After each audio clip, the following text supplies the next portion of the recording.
Hello.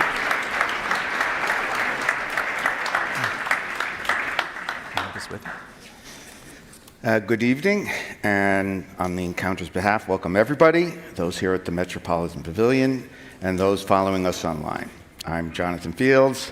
I'm a musician, composer, and I'll be the moderator of this event. I'd like to introduce our two panelists. Patrick Bringley is the author of All the Beauty in the World, a memoir about his decade working as a guard in the galleries of the Metropolitan Museum of Art. The book has been praised in the New York Times, Washington Post, Associated Press, Financial Times, Sunday Times London, and elsewhere. And he's been interviewed by outlets including The New Yorker, Guardian, Vox, ABC, CBS, NPR, and BBC. Patrick lives with his wife and children in Sunset Park, Brooklyn, about 10 blocks away from me. And J.F. Martel is a Canadian writer, lecturer, and podcaster. He is the author of Reclaiming Art in the Age of Artifice, a book on the power of art published by North Atlantic Press and forthcoming as an audiobook from Basic Books. As a filmmaker, he has directed French and English documentary series and feature films focusing on art and culture. Martel co-hosts the Weird Studies podcast with musicologist Phil Ford. So, would like to begin. I had the great opportunity to read both your gentlemen's contributions to this encounter, what beauty can do to the soul. Maybe we'd just like to begin with maybe you telling a little bit about, how you came to write about your experiences and reflections that we're about to hear. You want to begin, Patrick? Oh, sure. Right out of college, I got a job at the New Yorker magazine, and I was just 22 years old, and I thought, here I am at a big skyscraper at the corner of 42nd Street and Broadway, and so obviously I've made it, and I'm at the center of things. But then while I was there, my brother Tom got sick. He got very sick. It's called a soft tissue sarcoma. It turned out not to be the sort of thing that he was going to beat. And all of a sudden, I was spending less time, in that skyscraper in Midtown and more time in Tom's apartment in Queens and in hospital rooms, series of hospital rooms. And it was very clear to me that kind of momentous and very meaningful things were happening in these quiet little rooms. And when my brother died, I didn't particularly want to sort of rush back to some, office job and worry about office politics and corporate ladder climbing and sort of whatever nonsense. I wanted to do something that felt nourishing. I think I kind of was speechless. I wanted to sort of stand still for a while. And remarkably, there's this job that's a sort of like a loophole in the universe by which I could stand still professionally in just the most beautiful place that I could think of. And as far as, what brought me to write the book, I was spending my home section when I worked at the Met for most of my time there was the old master paintings. And it wasn't lost on me as I was spending these long kind of 8 and 12-hour days with these old master paintings that they reminded me quite a bit of those quiet little rooms, those sort of hospital rooms. You see these old master pictures, of the Passion, for instance, which is an old word that means suffering. And I've always liked art, but I think previous to having gone through that experience with my brother, if I looked at paintings like that, I'd think, these are something very august. What do I have to say about this? Who am I to comment on this? Because these are things that are on, big cathedrals and written about in old books. But then you go through an experience like the experience I went through, and you're like, well, clearly these pictures are about the sorts of things that I witnessed in the flesh, in this quiet little room, this sort of the adoration and the lamentation and the beauty and the pain, and it's all there. So I think that experience gave me confidence to say, well, even though I'm a guard, I'm someone who spends the time having experiences with these works of art, and I wanted to write to that, not sort of as an expert, not telling you everything that's in the Metropolitan as if anyone knows, but someone who I don't know, tried to have an experience. Thank you. We'll come back to some of the things you said, but JF, would you like to? My much more prosaic story is, I've always been involved in art. I grew up playing music, playing role-playing games, which I consider to be a form of art, making films, wanting to be a filmmaker. I ended up studying philosophy and history in university because I thought I had very kind of Gen X feelings about not having to go to school to do art and doing it on your own, and I ended up doing that. So after school, after university, I started to make short films, ended up making documentaries for television in Canada, mostly in French, some in English as well, and just really, immersing myself in that industry because that's what it was, and also taking strange gigs. And there was one gig in particular which planted the seed of the book I wrote in my mind. Anyone who aspires to be a film director knows what I'm talking about, is that the compromise is necessary in every art form to a certain extent, but in film, compromise is almost the medium of the art form because you're dealing with lots of people, lots of money, so it's a lot of trying to make your vision fit weirder and weirder molds as you go and trying to preserve that, and that was a huge challenge. But anyways, in this one gig I took, which was with a Montreal company, and they specialized in big immersive events, so there was film involved, there was music, there's projections of all sorts.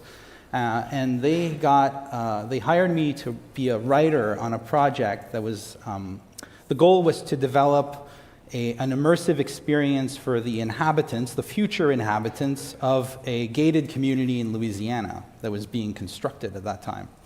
And the idea was to provide these people not only with kind of theme park-like downtown core or a little town square sort of area, but to also provide them with a history of the place and mythology and characters for Christmas and Easter.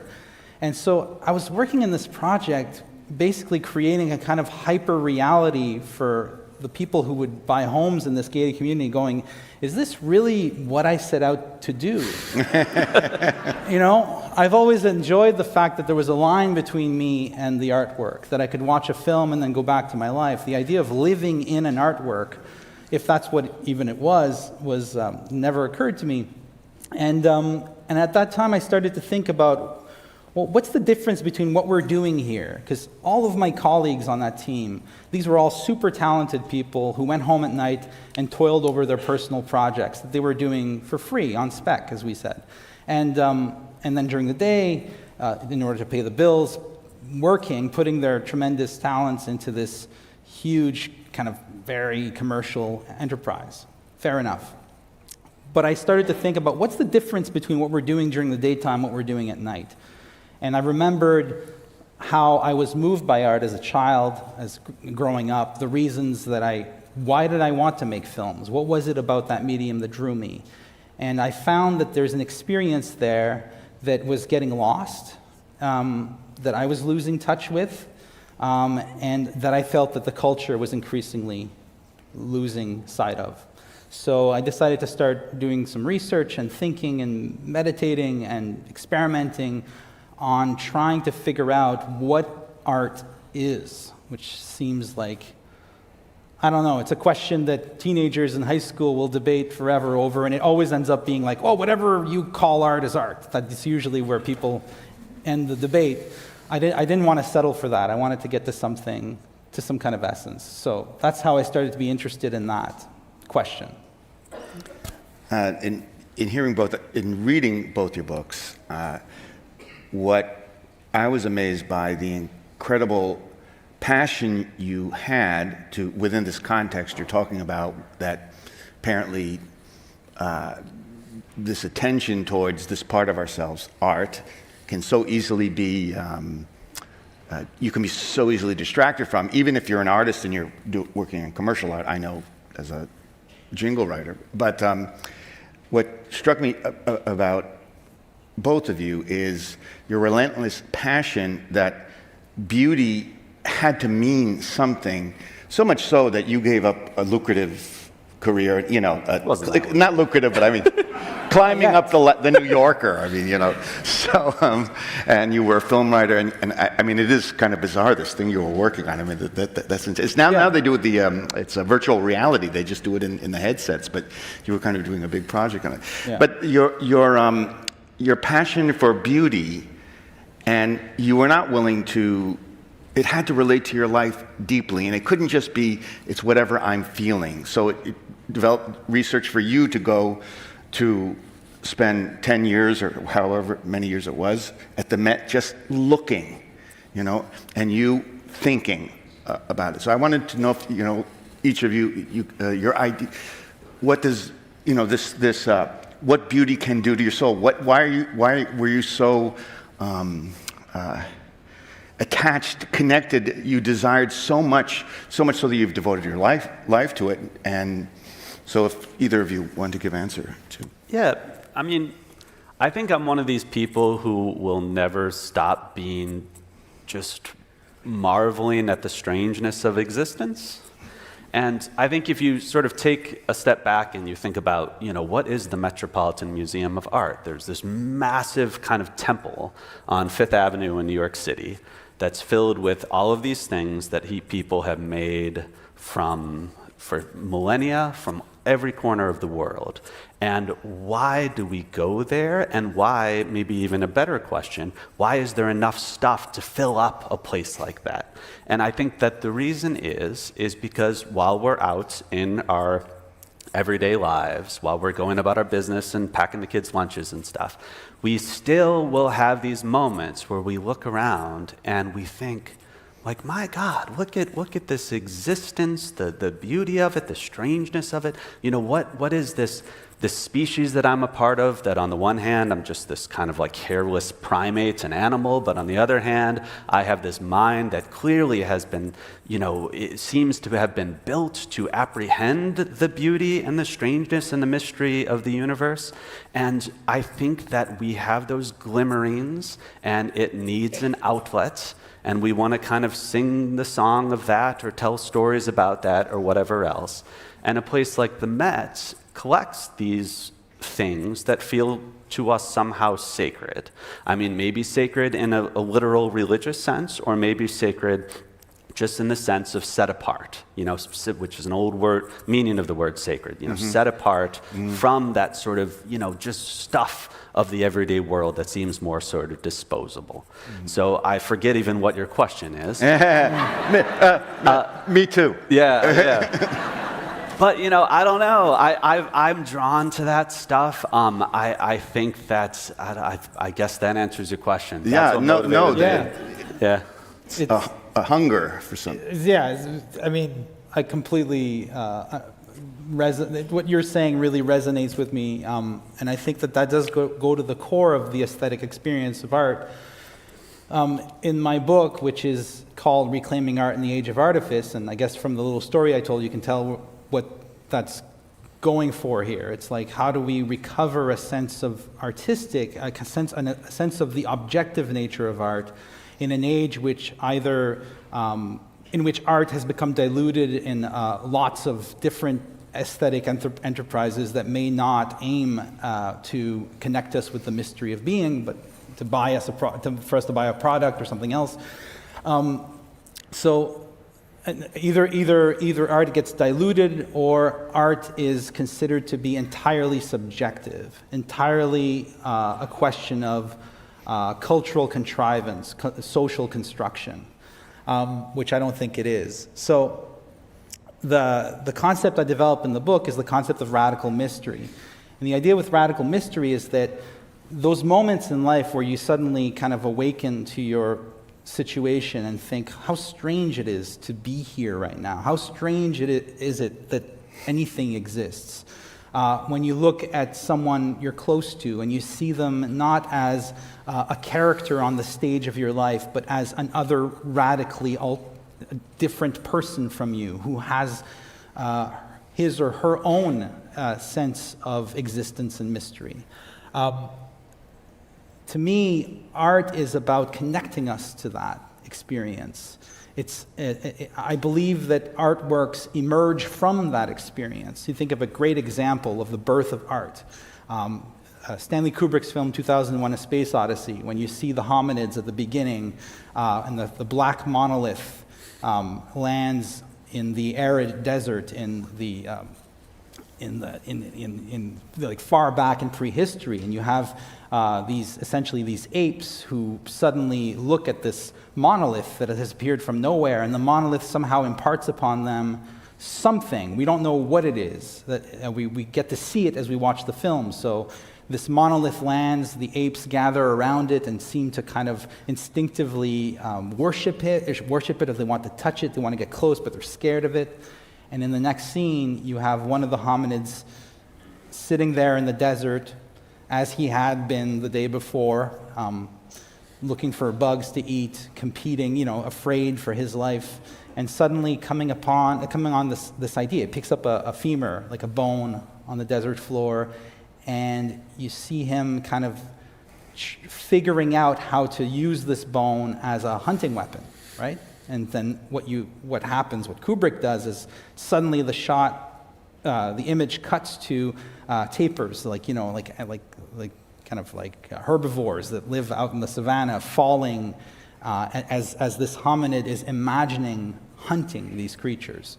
So, admittedly, a bit of a violent take on it, but the point is that what the monolith imparts is the capacity to do what David Hume, the philosopher, said was impossible, which is to get an ought from an is. From what is, this hominid somehow is able to leap into what could be, what isn't. And the trajectory from where the hominid is with the bone to where the hominid will be once he becomes a hunter isn't clear. It's not a causal thing. It's this imaginative leap. And to me, art testifies to this capacity we have to leap into the imaginal, not just the imaginary, but the world of images, the world of the possible, and to wrest from that world images of what is possible. And that, to me, necessarily always reconnects us with that fundamental mystery of being, because we can't explain this capacity humans have, which Professor Morrow this morning was talking about, the syntactic capacity that we have. I don't believe you can explain it naturalistically. I think that art, technology, tool building, these things are by nature, in a very specifiable, very complicated way that we don't have time to get into, and I'll stop there, supernatural. Sorry. Okay, go ahead. I mean, on that question too of, what is art? One nice thing about being a guard at an art museum is I had all sorts of time to sort of think about big loopy questions like that. And people would ask you, they're like, well, that's armor, or, that's a pot that the Greeks were storing olive oil in or something. So like, why is that art? And I'm sure that this isn't a sort of complete definition, but one definition that I came up with is just something that is better than it has any right to be. Yeah. When you look at a work of art, you're like, whether it is more beautiful or more delicate or more, care and skill and diligence has been put into the thing that we would have any right to reasonably expect. And I do think that this is something that our species does, that no other animals don't do this, Whether it's playing the piano or, cooking Italian food or something, we have gotten so far beyond, and to me, just that distance, that sort of travel. That excess. Yes, that excess, and we push ourselves to do it by creating cultures too, and then we all push each other. And that sort of, to me, when I look at something that I know is a work of art, it makes me kind of want to shake my head like, that is ridiculous. Yeah. Like, that is a ridiculous That was so thing. unnecessary. Yeah. Well, Exactly. you both allude to the fact that art is completely useless but completely necessary. Yeah. Because it's useless, right? Meaning? Because it pulls us out of the pragmatism that would insist that everything we do have a use. Because it pulls us out of the trance of the sensory motor chain of I do this, you do that, this happens and that happens, the kind of almost mechanical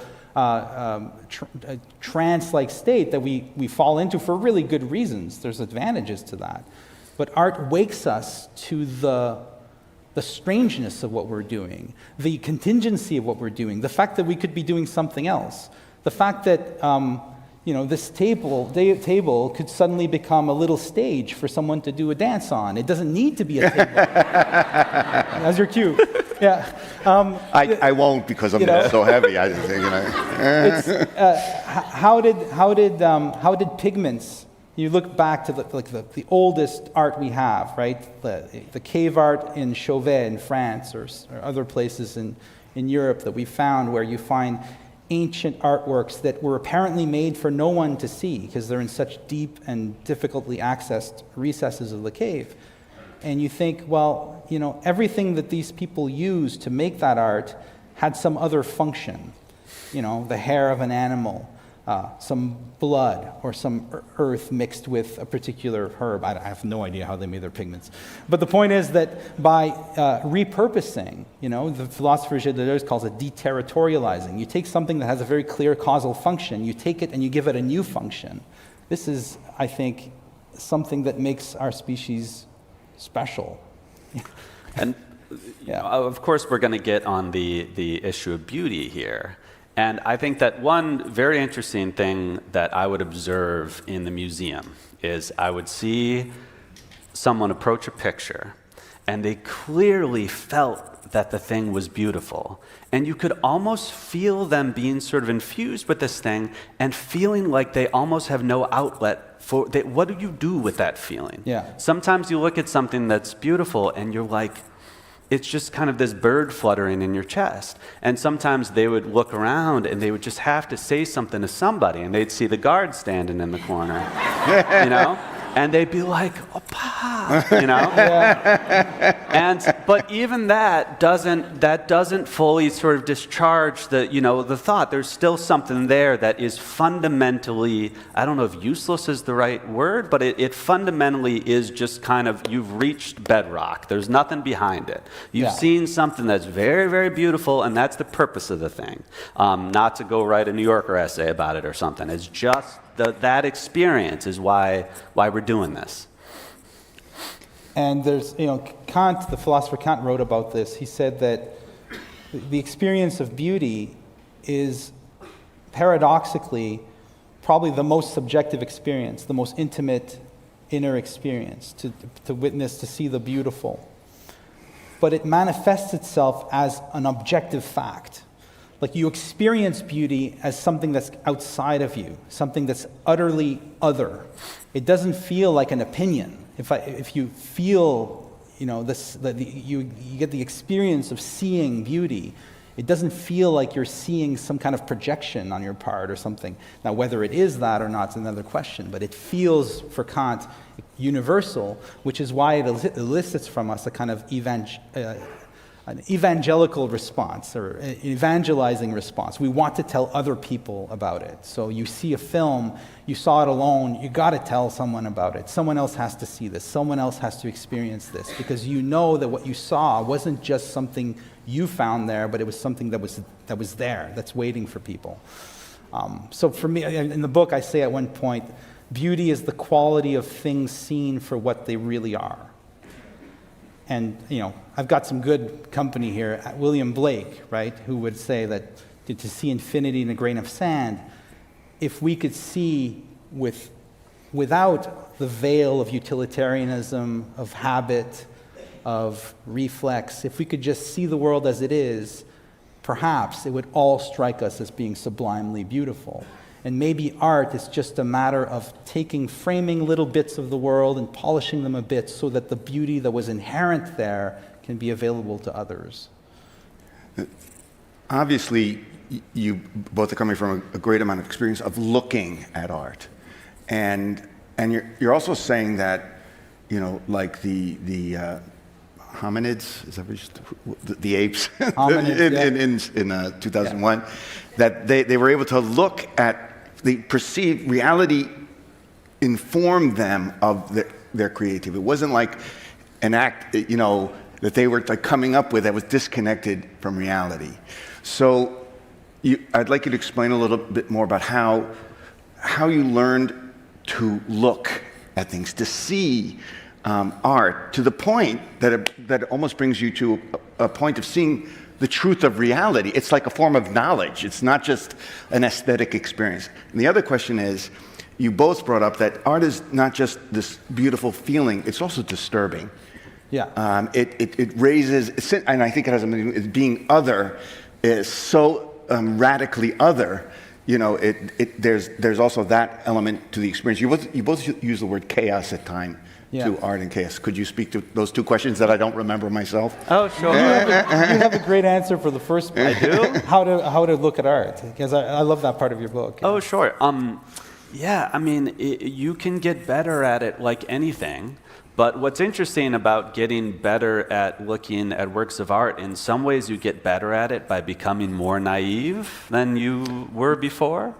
I mean, I think that a lot of people, they go into an art museum and, they'll know a little bit about art. So they see a Rubens picture and they say, okay, that's Baroque, and I know that he's got the fleshy people. And so as a result, you kind of just see that. You sort of see this knowledge that you have, that you've learned from a textbook or anything else. But in reality, the Rubens picture is so much more than that, because it is pigment, and it is movement, and it is detail, and it's kind of these almost unsophisticated aspects of the world, just the pure beauty of the movements of the line and everything else. And in a way, the first thing that you have to do is nothing, just a whole lot of nothing when you're looking at the picture, because you're trying to watch it almost like television. Watch the thing unfold, have an element of sort of passivity in yourself. And later then you can bring your intelligent mind to the process and, think what you've learned in books and everything else.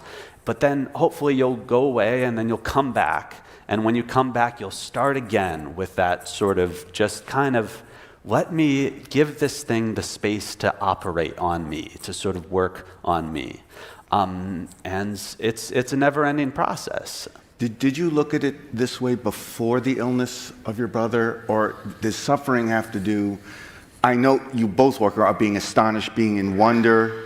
In some of the other talks today, the understanding of our wound, which is also the theme of the encounter. What I'm saying is, did your looking change because of that event, or did that you needed to see more than what your mind was trying to do to solve this huge wounded problem? I mean, all these things kind of converged at once for me, which is that I had had this experience, which was a very kind of shell shock sort of experience for me. And then I got this job, which was a job where I was just plopped into a museum and be quiet for 40 hours a week for 10 years. And also, what was happening in my life is I was becoming a grown-up. I was 25 years old, I got married, over the course of this. So all these things kind of intertwined, that I was very lucky to kind of mature inside this museum.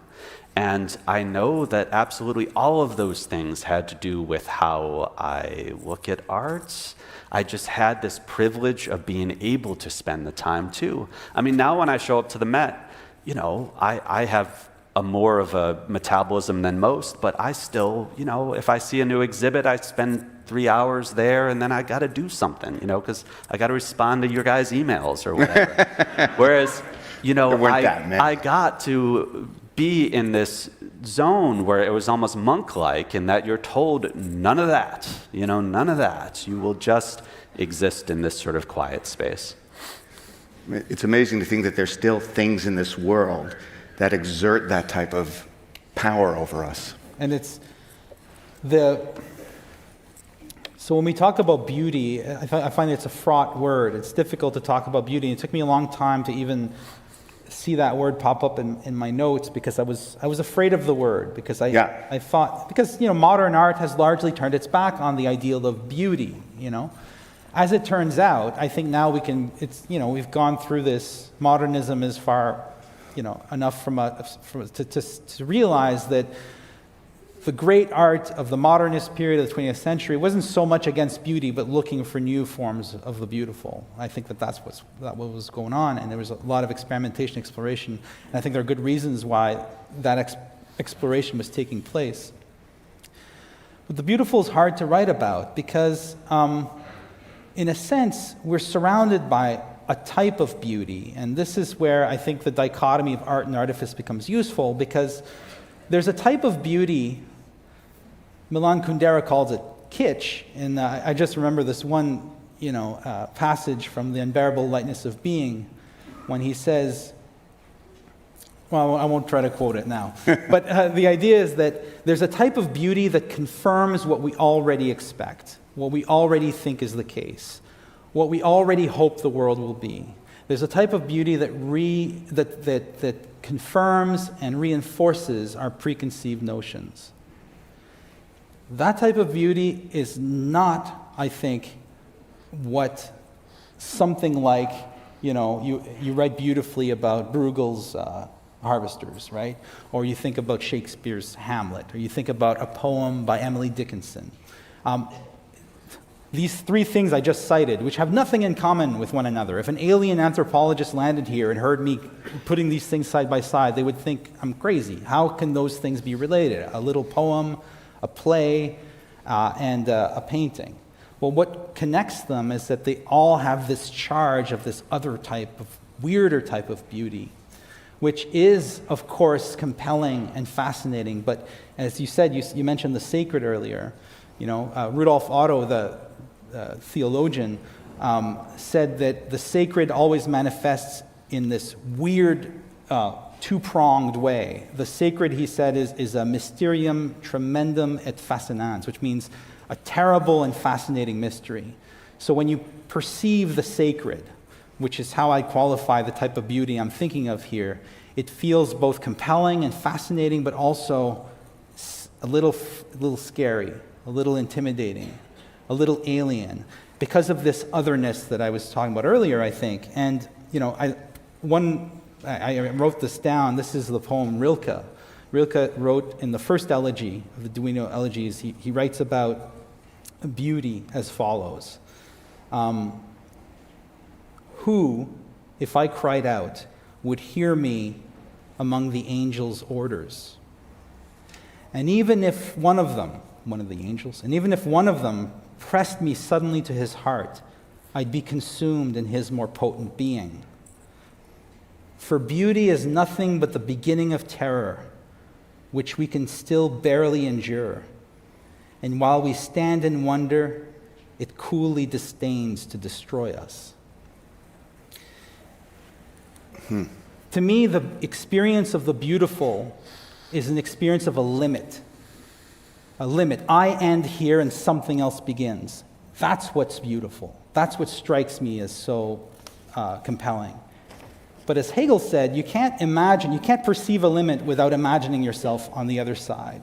So at the same time, my humanness, my humanity becomes all the more manifest to me as I perceive this limit. And so, as you say beautifully at the end of your book, art is doing two weird things at the same time. I don't have the book with me. I love to read this. It's reminding us of how simple life is and how plainly we understand life.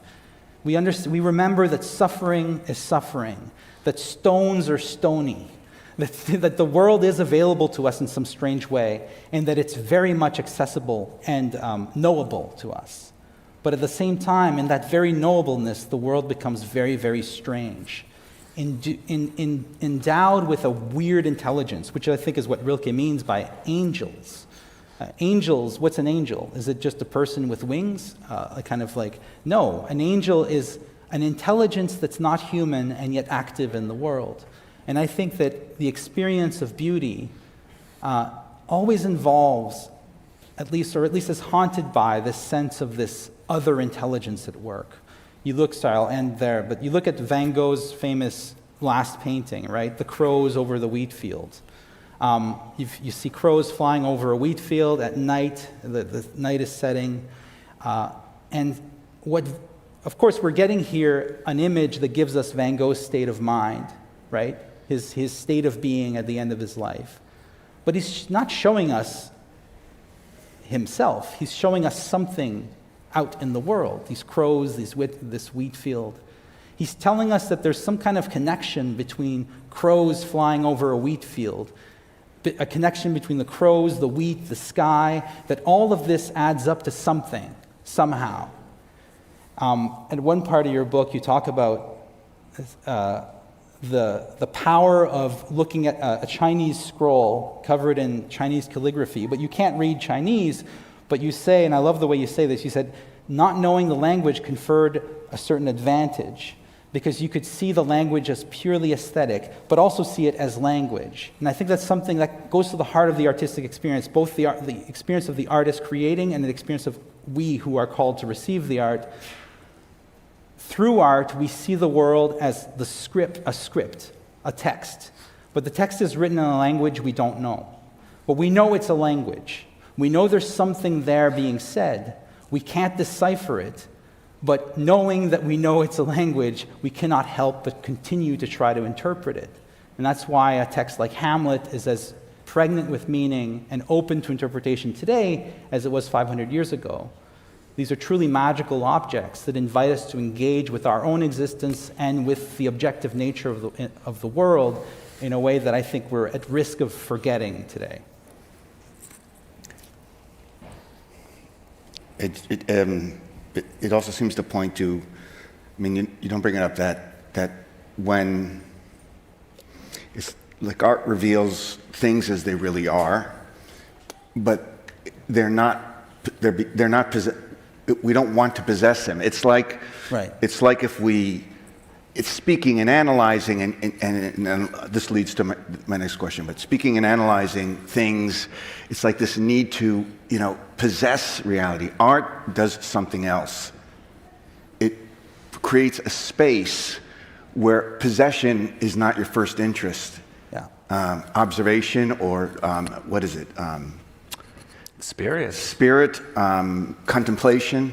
Communion. Communion, and that's the other thing, is that this communion, that art seems to have the possibility to connect. There's a connective element deeper than that, which brings me to this question is, we just saw this conference,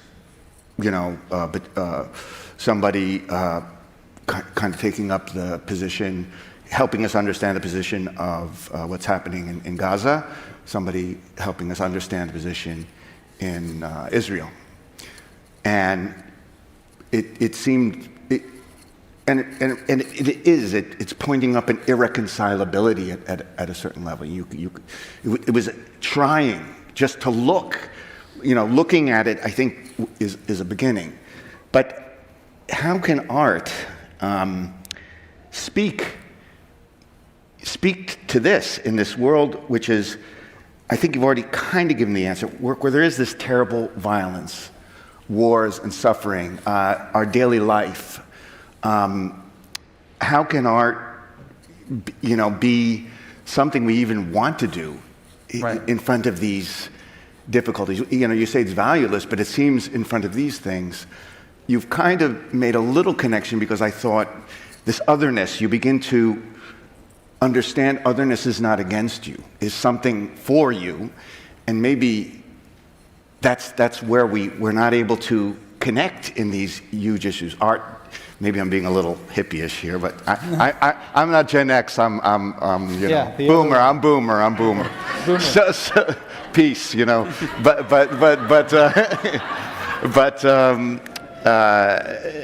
that there's that connect, and I did grow up in that movement where music was the connective spirit of our movement. It wasn't the words. It wasn't the philosophies. Even the Beat Generation, they took stuff from Charlie Parker. They were listening to bebop. It was the music, this other thing that they were trying to get to. So, what relevance is it in front of what's going on? Please. Well, I mean, take it away. Yeah. I mean, you can't get away from art because art is also storytelling. It's also music and it's theater. It's kind of every sort of expressive element of what it is to be human.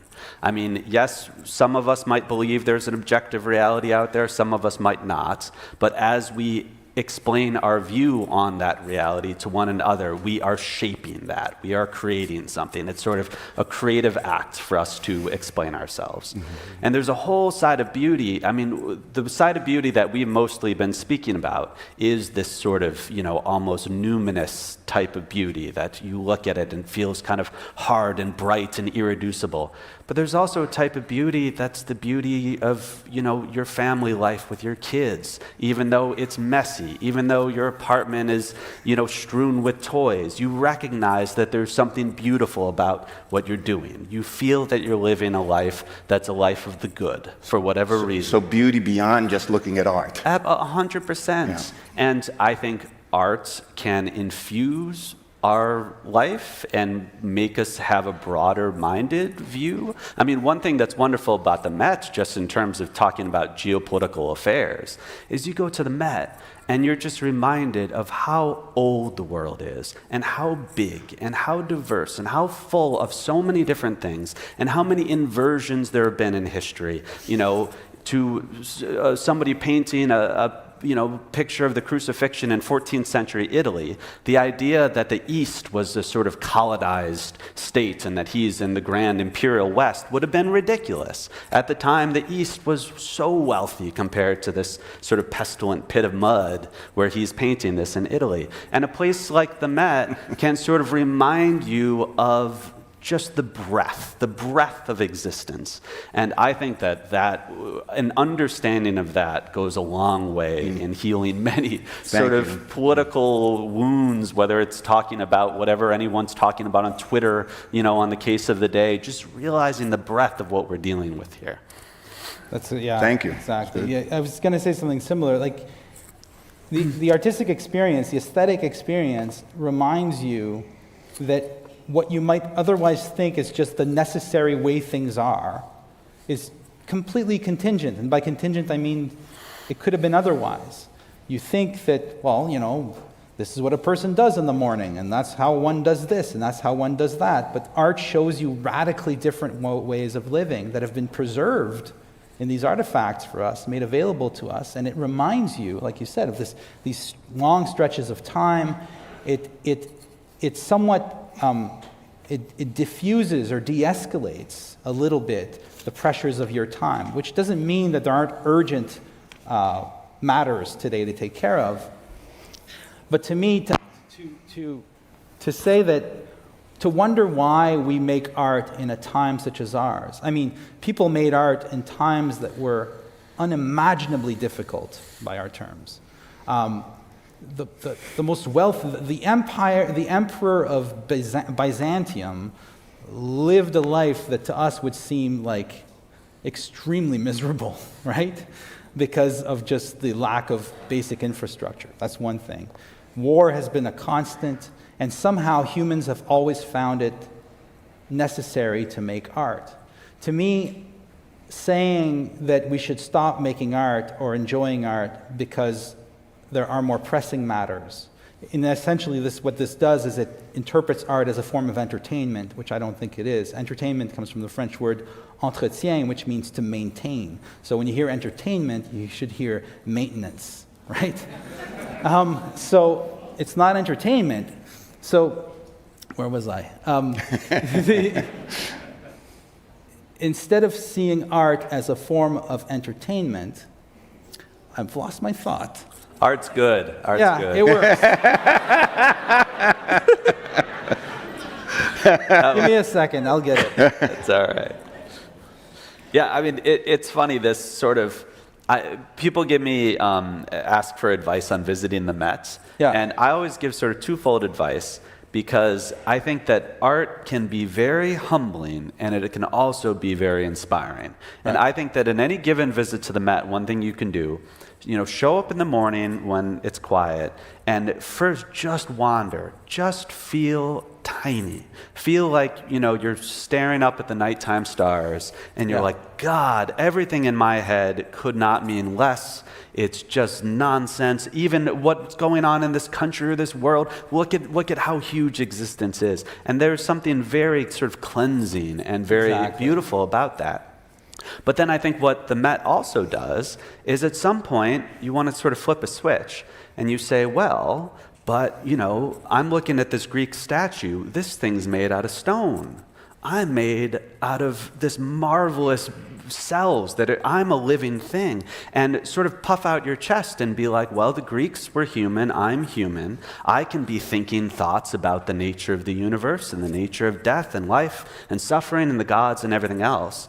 And sort of use the art as fuel and sort of think creative thoughts yourself. And I think that sort of in the same way that, beauty teaches us something about the great plainness of things and the great mystery of things, I think in that same way, art is very humbling and also can make us just feel emboldened. Yeah, bigger than this. Yeah. I remember what I wanted to say. So that's the whole reason I did it. To me, to ask why we would make art when there are such urgent matters to take care of, it's like asking an athlete why she's wasting calories beating her heart instead of just training. It's like it's the heartbeat. Art is not something you do in order for something else to happen. Art, to me, is the sign that things are going well, that the body of society is functioning, that your culture is developing. It's when we stop making art, the urgency of all those other matters will cease to be as well, because nothing will matter. Art is the search for meaning. It's the way through which humans express and search for that meaning. And it's easy in this conversation to think we're talking about, pictures at the Met or pieces of music, but really, in a sense, those are just artifacts that have emerged from this universal process by which humans search for meaning. The artifacts are just a sign that humans are doing this thing, that we are doing this thing, but we're all doing this thing in our own way. We're all searching in our own way. And as they say, seek and you shall find. So. When I was reading books, I had just seen the Grammys, watched the Grammys, and it's very easy to be cynical now because, oh my God, it's all artifice and it's, entertainment, right? Yeah. But maintenance. But art manages to break through. When Tracy Chapman played Fast Car with Luke Combs, it transfixed me. All of a sudden, this huge thing that seemed to have nothing to do with art or the heart beating became a moment. So it's as if everything outside can try to reduce everything, but it just seems if one human being is able to, just have that thing happen and communicate it, it's like all of the rest of the stuff just disappears because it's so real. Yeah, exactly. And that moment I couldn't believe that moment because I'm so cynical, and then that happens. So even it's happening now somehow. And I think that is how it's always been. We were joking before that one thing I quote in my book, Michelangelo complained, he said, this age is hostile to our arts. And the age that he meant was the High Renaissance, And I think that is how it's always been, because Michelangelo, of course, he was not aware that it was the High Renaissance. He was not aware of himself as some sort of colossus of art history. He was a guy who went to work every day and dealt with the unbelievable rewards, but also frustrations and having, Pressures. money pulled out from under him and the Pope changing his mind about Client this and that. problems. Exactly. Getting locked into didn't he get locked up in the Sistine Chapel? All till of he that. finished? Yeah. So that's the thing. I mean, but that's how it ever is. Like, art is created by people who are hemmed in by circumstances, sometimes very, very tightly. Yeah. I mean, certainly if you study the history of art, a lot of the wonderful things that we're talking about, these are not made by free individuals, who have a beautiful studio in Soho or something. These are made by Greek or Egyptian craftsmen who are basically serfs working for the pharaoh. Yeah. I mean, this is how things work. Yeah. Well, you can feel, I think it's true, you can feel the hands of those serfs now when you look at it. But you both speak about, let's changing the subject a little bit, just about making art. And you spoke about the giornata, the day's work, and you spoke about that you have to have this awe, this astonishment, this original wonder, but then you have to get to the hard work of doing. And you both spoke about you writing your book and the editor and the comments and editing and these type of things, that somehow they both go together. How do you maintain this need for art and also this incredible intense craft that maybe could take you? I've known my boss used to tell me, you edit so much, you've taken every bit of the music out of it. Right. So you have a vision, an idea, a feeling that you want to express, right? And then you start to work on it. So what do you need? Well, you need a medium. So you have to do is this going to be a song, or is this, for most artists, it's not a real question because they're already devoted to a medium. But for me, who was a dabbler, I had to pick the medium for an idea, or sometimes an idea. The point is, you need a medium. You need to work some kind of material into the artifact. Then you need tools. Then you need skills, and skills have to be developed over time. And it won't do just to process it through some kind of AI, because what you're trying to convey is not just a form, but an experience, something very deeply personal. So you can't just be like Neo in the Matrix and he's like, I know Kung Fu. You're going to have to learn Kung Fu. And then the goal is to go through this process to without losing sight of that original vision, that original idea. And it's very difficult. And whatever editing has to do or revision has to happen must be done in the spirit of that initial insight, right? Now, I'm putting it in simplistic terms. Any working artist here will have their own way of explaining this process, and it's as varied as there are different people creating art. But I think that, in essence, is that you're trying to do the impossible with art. You're trying to perform a kind of miracle. You're trying to take something that's purely imaginal and give it a material form, whether that material is a bunch of vibrations composing a song, or whether that material is a film or a painting or a sculpture or a novel. The point is that you are trying to give material form to something immaterial. And that's not easy to do. So it's true that artists, for that reason, probably have always been complaining, but we can try to create a society that encourages that sort of work, right? Both by having a polity that appreciates art and also putting in place those structures and processes that need to exist in order for people to feel encouraged to do art. And that, to me, is why the age we're in with the AI holds great promise, but also great dangers for that reason, right? Would you like to final word? Oh, sure. I mean, you were talking about trying not to lose sight of the thing that's animating you, and you lose sight of it every day. I mean, you constantly, this process is a process of losing sight of the thing and then regaining sight of it, and losing sight. And I think that one thing that art is there for is to help us remember, Oftentimes, art is teaching us something that we already know. It's not something that's very sophisticated, that's very wordy. It's something like suffering is real. It's something like the universe is beautiful. It's something that we know, but we drift from it, and we get in, you know, the weeds of our profane lives, and we come back, and it can kind of, it's a warm hug, like you all. Okay, should we end there? There's a Russian critic, I think his name was Shlotsky, but I get his name wrong all the time. He said art is about making the stone stony. It's as simple as that. Well, I think the synthesis of this is art is good. Yes, art is good. So I'd like to thank our guests. Thank you.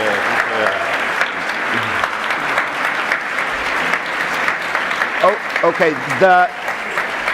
Both their books are available to buy outside, and they will be available to sign your books starting at 7 o'clock. So please go buy the books. I read them. They're fantastic, and they will sign them, and I'll get one signed too from both of you. I just have one quick. Sorry. Before the encounter is a little big miracle in the heart of New York City. It is a place for all those who seek belonging to conversations as intense and interesting as this. We invite you to give generously at the donation table outside the auditorium or in a couple of clicks at newyorkencounter.org. Donate. Your donation is tax deductible. Again, thank you to our guests. Thank you. Good job, Mike.